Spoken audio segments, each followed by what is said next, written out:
কোন নবী দিছেন, কোন রসুল দিছেন আল্লাহ আমাদেরকে, আমরা কি পাইলাম আর তার সাথে আমরা কি ব্যবহার করতেছি বা কি ব্যবহার করলাম।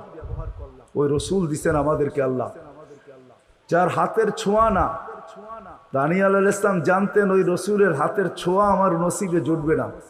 তিনি আল্লাহর কাছে দোয়া করছেন, আল্লাহ আমি ওই রসুলের হাতের ছোঁয়া চাই না, কেননা এটা কবুল হবে না, কমসে কম ওই উম্মতের হাতের ছোঁয়া হইলো আমাকে দেন।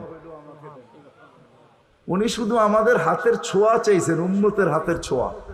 আবু মুসা আশআরী রাদিয়াল্লাহু তাআলা আনহু থেকে রেওয়ায়াত আছেন যে আবু মুসা আশআরী রাদিয়াল্লাহু তাআলা আনহু সাহাবায়ে কেরাম ওনাকে কাফন পরায়া দাফন করছেন। মুসা আলাইহিস সালামের সামনে যখন আল্লাহ রসুলের ডঙ্কা বাজাইতেছিলেন তো ফাতারাদাত তাওরা